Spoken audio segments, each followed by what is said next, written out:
청와대가 국민청원 답변을 통해 국민 소환제 도입 필요성을 강조하면서 작심한 듯 국회 파행 사태를 비판했습니다. 자유한국당은 야당 압박이라며 반발했습니다. 국회 파행 책임을 놓고 한국당은 청와대에서 연락 한 번 없었다고 했고 청와대는 빠지라고 한 게 누구냐고 되물었습니다. 청년 정치인의 눈에는 이런 모습들이 어떻게 보였을까요?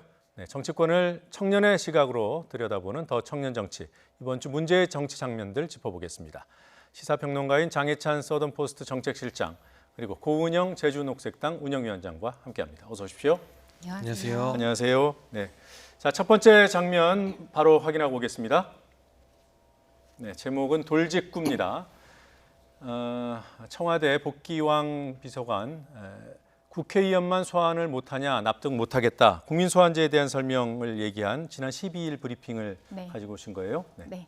지난주 마지막 주제에서 좀 이어지는 느낌이 좀 들기도 하는데요. 네. 국회가 지금 2달이 넘도록 일을 안 하는 국가 비상사태라고 지난주에도 좀 말씀을 드렸습니다. 이제 국회의원 국민소환제에 대한 관심도 자연히 좀 뜨거워졌고 그래서 청와대에서 이런 답변까지 좀 내놓게 된 건데요. 저는 국민소환법이 좀 조속히 통과되기를 바란다라는 입장에 동의하고 반가운 돌직구였다라고 생각이 듭니다. 그리고 자유한국당에게 보내는 국회로 얼른 돌아와라라고 하는 돌직구였다고 생각이 들고요. 한편으로는 지금 국회의사당이 가지고 있는 특권을 깨기 위한 개혁의 돌직구였다라는 생각도 듭니다. 그리고 아이러니하게도 그 부분에 있어서 국민적 동의를 얻을 수 있도록 자유한국당이 장외투쟁으로 도왔다라는 생각도 합니다. 제가 지금 사실은 좀 솔직하게 말씀을 드리면 저는 정당인으로서 지금의 국민소환제에 대해서 원칙에 대해서는 동의하지만 건강한 방식으로 논의가 시작되고 있는 것 같지 않습니다. 예컨대 이상민 의원이라든지 민주당, 정의당을 통해서 국민소환제 의견이 뜨겁게 제안이 된다면 전 그것은 굉장히 반가운 일이다. 하지만 이렇게 행정부가 나서서 의회 권력을 견제하는 이런 것들은 솔직히 지금 모든 정당들이 좀 부끄러워해야 할 그런 국면까지 좀 왔다는 생각이 들고요. 정당이라면 어떻게든 의회 힘을 강화해서 행정부를 집행부로 만들고 견제해야 되는데 지금 거꾸로 된 상황이 좀 자존심이 상하기도 합니다. 알겠습니다. 자, 지난 12일 청와대에서 내놓은 정책 국민청원에 대한 답변 내용 잠깐 듣고 얘기 이어가겠습니다. 대통령도 자치단체장과 지방의원도 소환할 수 있는데 유독 국회의원에 대해서만 소환할 제도적 장치가 없다는 것은 누가 봐도 상식적으로 납득하기 어렵습니다. 이제는 국회가 대답해야 합니다. 현재 계류 중인 국회의원 국민소환법이 이번 20대 국회를 통해 완성되기를 간절히 바랍니다. 네, 지금 직접 저희가 이 녹취를 들려드리는 이유 중에 하나이기도 한데요.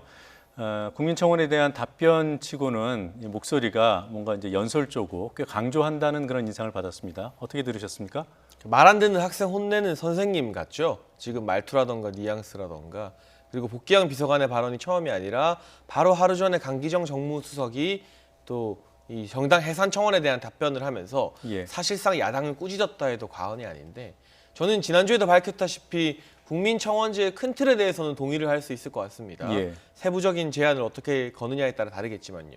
그러나 때와 장소를 가려야 된다. 고 위원장님도 말씀해 주셨지만 행정부가 입법부를 꾸짖는 일 상당히 조심해야 되는 일인데 더구나 지금은 어찌되었건 이유여하를 막론하고 국회를 정상화해서 여러 가지 입법이나 추경안을 통과시키기 위해 모두가 노력하고 있는 민감한 시기입니다. 이런 민감한 시기에 여당은 여당 나름대로 열심히 협상을 주고받고 있어요. 패스트트랙 문구, 합의를 원칙으로 할지 우선으로 할지 그 문구 하나를 가지고 살얼음판을 걷고 있는데 청와대에서 이렇게 찬물을 끼얹어 버리면 협상의 당사자인 더불어민주당에게도 도움이 전혀 안 되는 행위다. 제가 방송을 다니거나 이러면서 사석에서 민주당 의원들을 만나봐도 청와대에서 이렇게 강대강으로 세게 나와버리면 민주당이 협상을 할 수 있는 공간 자체가 너무나 좁아진다는 말들을 많이 하고 있었습니다. 그런 만큼 때와 장소의 측면에서 지금이 이렇게 국회를 자극하고 특히나 야당을 자극할 때인가 우선은 하고 싶은 말이 있어도 좀 참고 국회 복귀가 된 다음에 이 이야기를 하는 게 왜 그렇게 못 기다릴 일이었는가, 그런 측면에서 저는 정무적으로 이 정무비서관실에 아쉬움이 많이 듭니다. 예, 조금 전에 행정부에서 이런 문제를 제기하는 것이 돌직구여서, 그러니까 뭐 듣고 싶은 얘기였다는 뜻이겠잖아요. 근데 그럼에도 불구하고 입법부에서 좀 부끄러워해야 할 일이라고 하셨고요. 네. 지금 장 실장께서는 행정부에서 청와대에서 뭐라고 할까요? 좀 더 기다리지 않은 아쉬움을 표했습니다. 그 부분은 어떻게 평가하시는지요? 청와대가 이렇게 적극적으로 공세를 펼칠 수밖에 없는 상황들을 의회가 만들었다고 생각합니다. 거기에 아주 핵심적인 역할로 자유한국당이 역할을 하셨고요. 지금 의회 어떻습니까? 총선 국면 그리고 대권 국면에 작업하느라 참 바쁩니다. 국민들 그거 다 알고 계시고요. 지금 국민들의 마음이 어디가 있을까? 저는 의회에 전혀 없다. 오히려 청와대가 그 마음을 얻고 있다. 그래서 저렇게까지 하시는 거다라는 생각을 좀 자연스러운 권력의 이동, 국민들의 마음의 이동을 너무나 잘 안 이런 공세였다라고 생각을 하고 예. 이런 부분을 만든 의회가 모두 다 반성을 해야 된다고 생각합니다. 그리고 지금 뭐 제목을 돌직구, 평가를 돌직구라고 하셔서요. 입법부 내에서 혹시 그런 부분이 있는지 한번 여쭤보려고 합니다. 바른미래당 입장이 이번 주 말까지 기다려보고 아니면은 단독 국회 소집하겠다고 여러 차례 공언하고 있습니다. 네. 이런 입장에 대해서는 어떻게 평가하는지요? 사실 반가운 소리라고 생각합니다. 이것 또한 어떻게 보면 건강한 보수 역할을 늦었지만 매우 늦었다고 생각은 합니다만 건강한 보수 역할을 자임하는 바른미래당의 선언과도 같은 거라고 그런 돌직구였다고 좀 기대를 하고 싶고요. 네. 지금 당 해체를 바른미래당에서 하지 않으실 거라면 총선을 앞두고 이런 자유한국당과의 어떤 그 거리를 놓는 작업들 이런 것들은 좀 필수라고 생각을 합니다. 네. 바른미래당의 이 마지노선 입장 어떻게 보시는지요? 존재감을 부각시키기 위한 자충수일 수도 있겠다는 생각이 들고요. 그동안 바른미래당이 더불어민주당과 자유한국당 사이에서 중재자 역할을 할 때 어느 쪽 한쪽에 기울지 않을 때 그 존재감이 항상 더 인정을 받았었습니다. 예. 그런데 시안을 이렇게 정해두고 못을 박듯이 제1야당을 압박하는 모습에서 결국에는 결과적으로 더불어민주당과 뜻을 같이 하는 것 아니냐 이런 우려를 받을 수도 있기 때문에 모르겠습니다. 저도 개인적으로는 주말을 넘기지 않고 협상이 타결되기를 간절히 바랍니다만 우리가 협상을 하는 과정에서 이날까지 협상을 안 하면 모든 걸 다 판을 뒤엎어버리겠다. 예. 이런 전제 조건을 두고 시작하는 협상이 어디 있겠습니까? 그런 차원에서 오신환 원내대표가 정말 수고를 많이 하고 있는데 조금만 더 인내를 했으면 좋았겠다는 생각 청와대와 마찬가지로 오신환 원내대표에게도 들고 있네요. 예. 일주일 전에 이제 다른 더 뉴스의 다른 코너에서 이제 의원들 토론을 했을 때 바른미래당에서는 민주당이 그러니까 지지난주죠. 이번 주까지 안 되면 단독국회 가능성이 있다라고 얘기했을 때 시한을 못 박는 것이 똑같은 얘기를 했습니다. 좀 부적절하다. 그러나 기다리다 안 되면 우리도 결단을 하겠다. 그 시점이 됐다고 지금 바른미래당이 판단하는 거 아닐까요? 근데 저는 실효성이 있는지 잘 모르겠어요. 사실 국회 자체는 열 수 있습니다. 예. 그런데 이번 국회를 열려는 가장 큰 이슈는 역시나 추경 아니겠습니까? 상임위 중에서 예결위에서 심사를 합니다. 지금 예결위원장 자유한국당 황영철 의원입니다. 그러니까 단독으로 열어봤자 실질적인 진행 조치가 전혀 안 되는데 예. 이런 식으로 서로 단독 열겠다 하면 실효성 없이 감정만 상해지는 것이거든요. 예. 정말 단독으로 열어서 저는 더불어민주당이든 바른미래당이든 국회를 혼자 이끌어갈 수 있으면 뭐 그것도 하나의 압박 카드가 될 수 있다고 인정해줄 여지가 있는데 예. 실제로는 그렇지 않기 때문에 한국당도 이러면 이럴수록 더욱더 강경하게 배짱을 부릴 것 같아요. 예. 어찌되었든 누구 정당을 지지하는 게 아니라 국회가 빨리 복귀하길 바라는 입장에서는 상대방을 자극할 수 있는 민감한 언사, 또 민감한 행동은 최대한 톤 다운을 시키면서 돌다리도 두들겨보는 그런 심정으로 협상을 하나하나 진행시키는 게 옳지 않을까 하는 생각에서 좀 더 많은 인내, 좀 더 많은 신중함을 요구하게 되는 것 같습니다. 예, 그 예결위원장 자리는 지금 임기가 다 돼서 공석 아닌가 싶은데요. 황영철 의원인 걸로 알고 있는데 아닌가요? 그래, 그건 네. 좀 저희도 뉴스 중이라도 확인해 드리겠습니다. 자, 알겠습니다. 두 분 그 부분에 대해서는 약간 의견 차이가 있었고요. 두 번째 장면 확인하고 오죠. 네, 장해찬 실장이 골라온 장면입니다. 급한 거 맞나요? 나경원 원내대표의 발언인데요. 청와대를 향한 비판의 목소리가 담겨 있습니다. 어떤 내용인지 좀 더 구체적으로 설명해 주시죠. 사실 나경원 자유한국당 원내대표가 청와대가 추경이나 이런 것들이 급하다면서 노영민 비서실장 그리고 강기정 정무수석이 전화 한 통 안 했다. 예. 진짜 급한 거 맞냐 이런 식의 토로를 했습니다. 그러자 물론 강기정 정무수석이 나경원 원내대표도 찾아갔고 황교안 대표와도 만나려 했는데 네. 연락이 잘 안 돼서 그 비서실장과도 연락을 취했다 이런 식의 해명을 했어요. 예. 제가 주목하는 부분은 지금 강기정 정무수석이 얼마나 많이 전화를 했느냐 네. 먼저 찾아갔느냐 말았느냐가 아니라요. 아까 복귀한 우리 정무비서관의 발표 봤지만 그 하루 전에 강기정 정무수석이 지금 정당 해산 청원에 대한 답변을 하면서 국회 국민들의 어떤 준엄한 심판으로 본다. 그리고 선거를 통해서 주권을 행사해야 된다는 발언을 했습니다. 예. 그런데 이런 식의 발언이 선거법 위반 소지가 있다면서 한국당에서는 선관위의 유권 해석을 의뢰하겠다 이런 입장 밝힌 상태이고요. 정무수석의 역할은 이 드러나는 자리에서 멋있는 말을 하면서 국회를 비판하는 것이 아니라 보이지 않는 자리에서 야당을 찾아가고 또 찾아가서 문전박대를 당할지언정 청와대가 원하는 또 여당이 원하는 법안을 관철시키기 위해서 저자세로 노력하는 일인데 지금 강기정 정무수석이나 청와대 주요 관계자들의 입장은 너무나 허리가 좀 빳빳한 것 같다는 느낌이 듭니다. 예. 한국당이 아무리 밉고 싫더라도 지금은 자세를 더욱더 바짝 낮출 때가 아닌가. 정말 추경이 급하다면, 정말 민생 경제가 급하다면 자존심을 좀 먼저 버려야 되는데 한국당도 제대로 협상을 안 하고 자기 고집만 피우고 있지만 그 부분에 대해서 부정하지 않겠습니다. 예. 청와대는 과연 얼마나 많은 양보를 하고 있는가 이런 질문을 또 던지고 싶습니다. 알겠습니다. 지금 장 실장 견해에 동의하시는지요? 동의하지 않고요. 네. 저는 계속해서 우리가 지금 거의 근 2달째 협상해야 된다. 협상이 최우선인 것처럼 얘기를 계속 하고 있습니다. 그리고 사실 지금 논의되고 있는 누가 급한 사람이냐라는 이런 부분에서는 사실 양쪽 다 말장난을 하고 있다라는 생각이 듭니다. 급한 사람들은 국민입니다. 추경 기다리고 있는 산불 피해민들 그리고 미세먼지 속에서 내 새끼 키우는 사람들이 제일 급한 사람입니다. 그리고 국회는 누구를 대변합니까? 저는 그 급한 사람들을 대변해야 되는 것이 국회라고 생각을 합니다. 아까 전부터 말씀드리지만 지금 입장이 뭔가 바뀐 것 같습니다. 의회가 추경 빨리 통과시키고 그리고 부족한 부분에 대해서 지적하고 정부에서 빨리 추경에 대해서 집행을 해라라고 이야기해야 되는 것이 지금 정상인데 계속해서 협상을 메인 주제로 되면서 이 역할이 계속 바뀌는 양상을 보이고 있습니다. 저는 그래서 의회의 권위가 지금 땅에 떨어져 있다. 이런 것들을 초래하는 것에 대해서 계속 반성을 해야 된다라고 좀 말씀을 드리고 싶고요. 지금 자유한국당에는 사실상 저는 정당성도 거의 다 떠난 상황이라고 생각을 합니다. 그래서 계속해서 좀 고립되고 있는 상황들이 계속 벌어지고 있는데요. 지금 마지막으로 요청을 드리고 싶은 건 조건 없이 국회에 복귀하는 것, 이 이상의 카드는 없다고 좀 말씀을 드리고 싶습니다. 네, 장 실장 얘기를 들어보면 청와대의 어떤 아쉬움을 얘기하면서도 자유한국당이 잘했다라는 입장은 아닌 것 같고요. 그리고 또 지난주에도 추경과 관련돼서는 먼저 처리하는 게 낫겠다는 입장으로 들었는데 맞습니까? 네, 저는 제가 만약에 한국당에게 전략적 조언을 해줄 수 있다면 예. 추경을 조건 없이 통과시켰으면 좋겠다.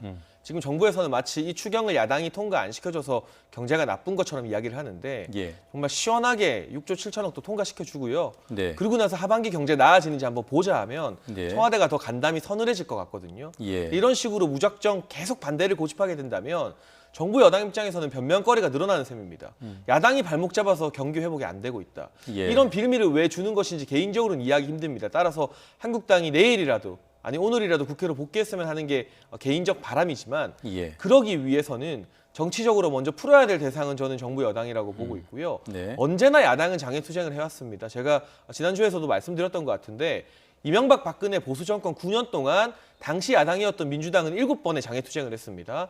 그리고 최장기 장애투쟁은 100일까지도 했었습니다. 지금 우리가 2달을 가지고 이야기를 하고 있지만 그런 것이 원래 야당의 어쩔 수 없는 생태입니다. 그렇다면 그 야당의 투쟁을 푸는 몫은 누구인가? 결국에는 정부 여당의 몫이다. 얼마나 유연하게 저자세로 협상을 하느냐에 따라 유능한 정부인지 아닌지가 달린다는 점을 말씀드리고 싶은 것입니다. 예, 알겠습니다. 그리고 조금 전에 예결특위위원장 잠깐 착오가 있었는데요. 공석인 상태가 맞고 임기가 다 됐다고 하더군요. 다만 6월 임시국회 열려서 이제 협상을 해서 뽑게 될 텐데 한국당 몫으로 이미 합의가 돼 있다고 합니다. 그 점만 고지해 드리겠습니다. 세 번째 장면 보겠습니다. 질문하지 않으면 대통령은 왕이 된다. 많이 들어보던 얘기인데요. 조금 더 부연 설명이 필요하겠습니다.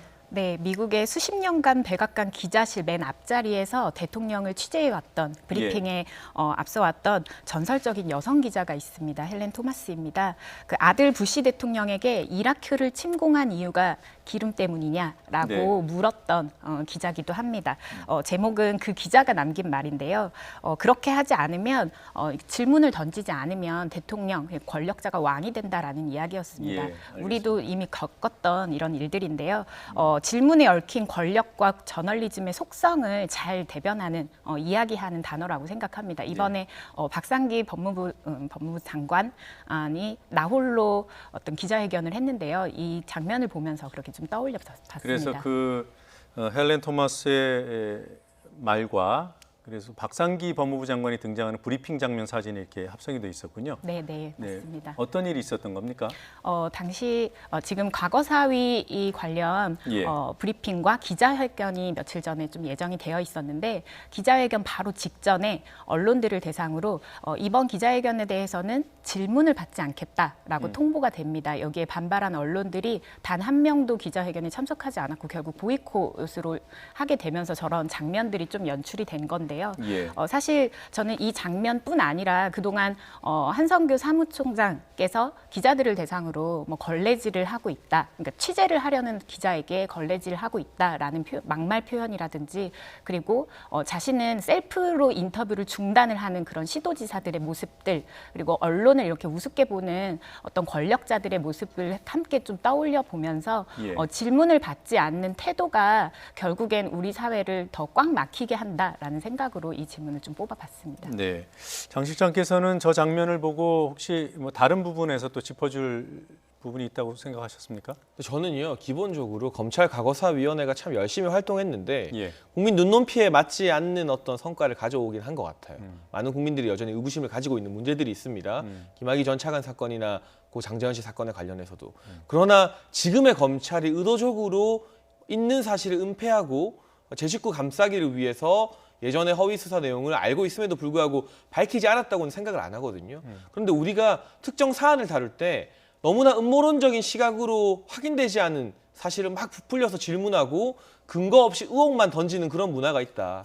거기에 대해서는 당국자들 입장에서도 참 해명을 할 수도 없는 분위기이기 때문에 우리의 어떤 그러한 음모론적인 문화에 대해서도 한번 좀 돌아보는 계기가 됐으면 좋겠고요. 네. 기본적으로 기자들 질문 안 받겠다고 브리핑하는 거는 전례 찾아보기 힘든 일이죠. 거기에 대해서 저는 뭐 박상기 법무부 장관 편을 들어주고 싶은 생각은 없지만 예. 이 기자회견의 단초가 되는 그 과거사위원회 활동 그 문제 그 논란의 어떤 기저에는 사실 우리가 근거 없는 사람을 주요 증인으로 막 내세워서 정치인들이 막 그 사람에게 무대를 깔아줬다가 지금 다시 소송의 당사자가 되기도 하고 윤지호 씨 같은 경우는 그런 우리의 어떤 잘못된 문화에 대해서도 한 번쯤은 기자회견 안 하는 장관만 비판할 게 아니라 예. 우리가 너무 무분별한 질문을 던지고 있지 않은가. 그 질문이 오히려 진실을 파헤치는데 방해물이 되고 있는 것은 아닌가에 대한 성찰도 필요하다고 생각합니다. 그럼에도 불구하고 박상기 장관의 질문 거부는 동의할 수 없다.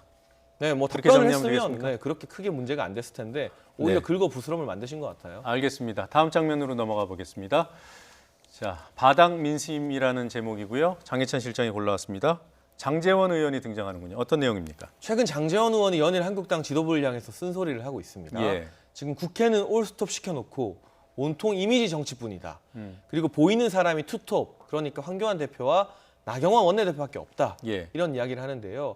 사실 국회가 일을 하지 않으면 나머지 국회의원들은 무엇을 하느냐. 각자의 지역에 돌아가서 예. 열심히 지역구 주민들 만나는 시간이 훨씬 더 늘어납니다.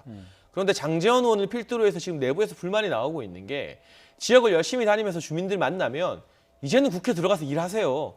일해라. 싸우더라도 문재인 정부 싫더라도 국회 들어가서 싸우라는 말이 바닥에서 많이 나온다는 거예요. 장제원 의원이 아무런 근거 없이 지도부를 비판하려고 이런 말을 한 건 아니거든요. 지역 주민들의 말에 귀를 기울이지 않으면 다음 총선에서 표가 날아갈 수 있기 때문에 이런 이야기 하는 거 아니겠습니까? 네. 그렇다면 제가 봤을 때 지금 황교안 대표나 나경원 원내대표 같은 경우는 약간 인해 장막에 둘러싸여 있는 것 같아요. 장애투쟁이라거나 이 두 대표단을 칭송하는 그룹이 당내에 상당히 많은 것 같은데 그것이 아니라 진짜 바닥 민심에서는 예. 싸우더라도 국회에서 싸우길 원하는 사람들이 참 많다. 물론 저희가 아까도 설명이 있었지만 실제로 한국당이 계속 국회를 거부하면 거부는 계속 할 수 있습니다. 예결위원장 누가 됐건 간에 한국당 몫으로 정해져 있었고 논의가 안 될 겁니다. 그러나 국민들이 바라는 방식은 싸우더라도 국회 안에서 예산을 조정하는 방식으로 싸우는 것이지 예산 자체를 거부하는 싸움이 아니다. 이 바닥 민심을 빨리 지도부가 좀 알아들였으면 하는 안타까운 마음에 이 장면을 꼽아봤습니다. 예. 장제원 의원이 그 페이스북에 이제 그런 내용들을 쭉 썼는데 거기 보니까 당내 분위기를 비판하는 대목도 있더군요. 침묵의 카르텔, 뭐 비겁한 침묵 이런 표현이 있던데 한국당 분위기가 지금 그야말로 그냥 조용한 그런 분위기인가요? 우선 두 가지 이유가 있을 텐데요. 한국당이 그동안 전신인 새누리당 시절부터 친박 비박의 계파 싸움에 너무나 많이 시달려 왔습니다. 따라서 지금 황교안 대표 체제에서 뭔가 내부에서 비판의 목소리를 가하는 게 다시 친박 비박 싸움을 재현하는 것 아니냐는 그러한 일종의 트라우마가 의원들 사이에 좀 내재되어 있는 것 같아요. 네. 그래서 예전 같으면 할 말을 했겠지만 지금은 꾹 참는 분위기가 있고요. 두 번째는 역시나 공천 문제 아니겠습니까? 1년도 안 남은 다음 총선의 공천, 비교적 보수 결집을 잘했다고 평가받는 황교안 대표가 강한 영향력을 행사할 가능성이 매우 높습니다. 따라서 많은 의원들이 하고 싶은 말이 있더라도 공천을 받기 위해서라도 좀 눈치를 보고 있는 것이 아닌가, 이런 부분은 상당히 안타깝습니다. 예. 장제원 의원이 이런 상황에서 뭔가 이제 물꼬를 트는 역할을 스스로 자임은 했어요. 네. 좀 확산이 될까요? 어떻게 전망하십니까? 확산이 되지 않을 거라고 생각합니다. 왜냐하면 조직과 제도가 가지고 있는 기본적인 압력이라는 것이 있습니다. 예. 저렇게 개인적인 의사를 표명하는 것 정도에 그칠 거라고 저는 생각을 합니다. 돌파구를 찾아서 정치 스타가 되시려면 더 적극적으로 더 빨리 나섰어야 했다고 생각이 들고요. 저는 지금 침묵의 카르텔, 사실 자유한국당뿐 아니라 모두가 즐기고 있다고 생각합니다. 민주당, 정의당 할 것 없이 바른미래당 또한 마찬가지로 지금 총선 때문에 바쁜데, 준비하느라 바쁜데 지역구 내려갈 시간 국회 중단되면서 얻었다고 생각합니다. 청와대 또한 국민들의 마음이 의회가 아니라 자신들에게 오고 있는 걸 알고 있기 때문에 적극적인 공세 지금 하고 있는 것이고 침묵의 카르텔 즐기고 있죠. 정부 기관 또한 마찬가지입니다. 지금 국회가 중단된 상황에서 국회에 불려가서 지적받지 않고 일하고 있으니 얼마나 좋겠습니까? 저는 암묵적인 이 침묵의 카르텔이 자유한국당 내부에만 있다고 생각하지 않습니다. 전체가 지금의 카르텔을 즐기고 있다고 생각이 들고요. 사실 장제원 의원의 말처럼 의식 높아진 국민들에게 좀 주의해야 된다, 이런 얘기들도 하셨는데요. 저는 총선 국면에서 분명히 기득권 정당들이 그 부메랑을 맞을 거라고 생각하고 있습니다. 예, 알겠습니다. 침묵의 카르텔을 즐기고 있는지 여부는 추정의 영역이기 때문에 그냥 의견을 들은 것으로 정리하고 넘어가겠습니다. 다섯 번째 장면 확인하죠. 네, 선택의 시간. 네, 해리 해리스 주한 미국 대사가 청와대의 화해 발언에 동의하지 않는다라고 발언한 장면을 골라왔습니다. 장희찬 실장이 골라왔는데요. 해리스 대사가 동의하지 않는다는 청와대의 발언은 어떤 내용이었습니까? 네, 청와대에서 최근 화웨이라고 하죠. 네. 중국 기업의 통신 장비 사용이 한미 군사 안보 분야에 미치는 영향이 없다는 말을 했습니다. 바로 그 발언에 대해서 동의하지 않는다는 것이고요.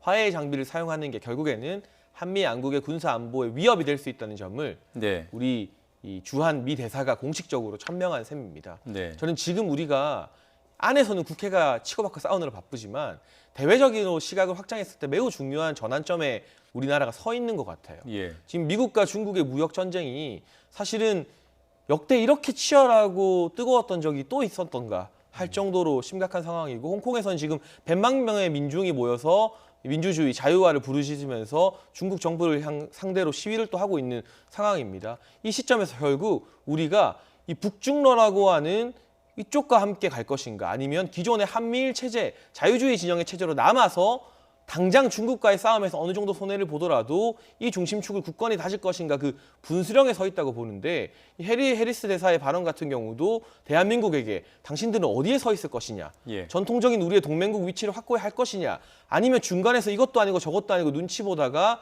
결국 이도 저도 아닌 신세가 될 것이냐 묻는 것 같거든요. 청와대 같은 경우는 반화해의 캠페인에 대해서 기업이 자율적으로 결정할 문제라고 했어요. 뭔가 공을 좀 떠넘기는 느낌인데, 여기에서 우리가 경제적인 문제뿐만 아니라 북한과의 외교 문제, 북핵 문제에 있어서도 한미일의 공조 틀 안에서 이 문제를 바라볼 것인가, 아니면 중국의 역할을 더 많이 기댈 것인가, 이러한 분수령에서 어느 쪽을 선택해야 될지 청와대가 보다 확실한 입장을 보여줬으면 하는 바람에 이 장면 중요하다 생각해서 선택해봤습니다. 예, 지금 미중 무역 갈등 국면에서 어떤 입장을 취해야 되는지에 대해서는 조금 이따 다시 질문을 드리겠습니다. 주한 미국 대사의 이 발언이 혹시 뭐 내정 간섭, 뭐 무리한 압박 이렇게 보여집니까? 어떤 그 사실 판단에 있어서 청와대가 이야기를 사실 판단의 근거에서 했다고 생각을 하고, 그리고 미국은 거기에 동의하지 않는다라는 정치적인 답변을 내놨습니다. 이 부분의 간극을 좀 확인할 필요가 있고, 그리고 6월 말에 트럼프 대통령이 방한할 예정입니다. 그때 굉장히 강도 높은 압박이 아주 직접적으로 그 공개적으로, 그리고 물밑에서 그 기간 동안에 일어날 거라고 생각을 하는데요. 저는 그 전에 청와대가 어느 정도 이런 발언들을 통해서 시간을 벌어놓을 필요가 있다라는 생각을 합니다. 말씀하셨던 대로 지금 중대한 분수령에 서 있다면 청와대는 그만큼 깊은 숙고를 해야 할 그런 시간을 지금 보내고 있다고 생각이 들고요. 지금 우리한테는 아주 우선순위 니즈의 최고 니즈가 있지 않습니까? 한반도 비핵화라는 우리 정부의 아주 중요한 입장이 있습니다. 결국엔 어떤 부분에 대해서 편을 들어줄 것이냐가 아니라 한반도 비핵화를 위해서 우리는 어떤 선택을 할 것이냐로 질문을 스스로에게 좀 던져야 할 그런 시간들이 좀 찾아왔고, 전 사실 이 중대한 국면에서 국회가 정치적 파트너가 정부에 되지 못하고 있는 점, 이 점을 좀 안타깝게 생각합니다. 예. 자, 질문을 바로 드리죠. 장 실장께서는 지금 미중 무역 갈등 와중에 어떤 축에 우리 한국의 국익이 달려 있다고 보십니까? 저는 고민할 필요도 없고요. 우리의 전통적인 동맹인 미국과 함께 가야 된다. 오히려 그 안에서 갈팡질팡하는 모습 보여주는 게 중간자 역할을 하는 게 아니라 이도 저도 아닌 포지션으로 우리의 입지를 더욱더 축소시킬 거다. 이렇게 전망을 하고 있고, 내정 간섭은 우리가 우리의 안보를 위해서 군사 동맹국과 함께 이 레이더 탐지기, 사드라고 하죠. 이런 걸 우리가 설치하겠다는데, 거기에 대해 반발해서 중국에 진출한 기업들 현금 자산도 밖으로 못 돌리게 하고, 롯데 같은 경우는 거의 사드 이후에 중국에서 사업을 다 철수하게 생겼잖아요. 이런 걸 내정 간섭이라 하는 것이고, 이 주한 에리스 대사의 표현 같은 경우는 동맹국의 대사로서 충분히 저는 할 수 있는 그런 입장을 묻는 발언이라고 생각을 합니다.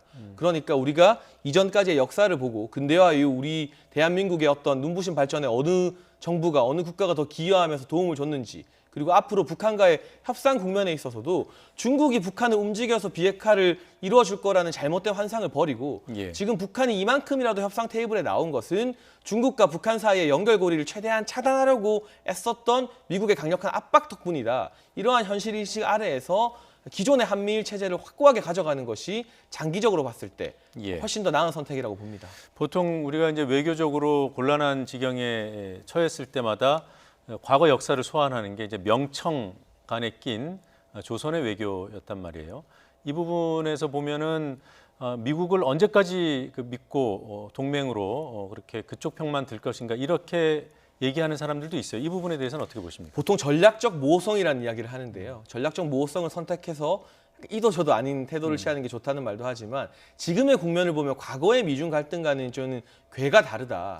어떤 측면에서는 냉전 시대보다 더욱 더 강력하게 경제적으로 미국과 중국 G2가 붙고 있는 상황에서 우리가 그 사이에서 전략적 모호성을 취하는 게 결코 우리의 안전에 도움이 안 될 거라는 생각이 들고요. 알겠습니다. 미국이 끝을 보겠다는 각오로 지금 트럼프 대통령 캐릭터 아시지 않습니까? 칼을 뽑아든 만큼 확실히 동맹의 입지를 다지는 게 장기적으로 우리의 입지를 더 유리하게 만들 거라 생각합니다. 동의하십니까? 동의하지 않습니다. 네, 전통적인 건 잘 모르겠습니다. 전통적인 부분들을 지금까지도 계속 유지해야 할 그 이유 중에 하나로 꼽는 것에 대해서는 잘 모르겠고요. 제주 같은 경우, 그리고 지금 우리나라 사드 배치 이후에 중국의 보복 조치로 사실상 굉장히 자금부터 어려움을 겪는 국민들이 굉장히 많았습니다. 지금 그 명청까지 가지 않더라도 몇 년 전에 계속 일어났던 실제적인 일입니다. 그래서 가장 고통받은 사람들이 국민들입니다. 그게 똑똑한 선택이라고 저는 그런 것들을 고려하는 것이 똑똑한 선택이라고 생각하고, 다시 한번 이야기하지만 우리에게는 한반도 비핵화라는 숙제가 있고, 이 숙제를 스스로에게 질문을 던지면서 풀어나가야 할, 숙고를 해야 할 과제라고 생각합니다. 알겠습니다. 이렇게 중요한 문제라는데 두 분 다 동의를 하시고, 제가 볼 때도 굉장히 중요한 문제인데 국회가 이런 문제에 의견을 내고 이걸 가지고 논쟁을 벌이는 장이 돼야 될 것이라는 생각이 조금 더 강하게 드는 계기였습니다. 두 분 말씀 잘 들었습니다. 고맙습니다. 감사합니다.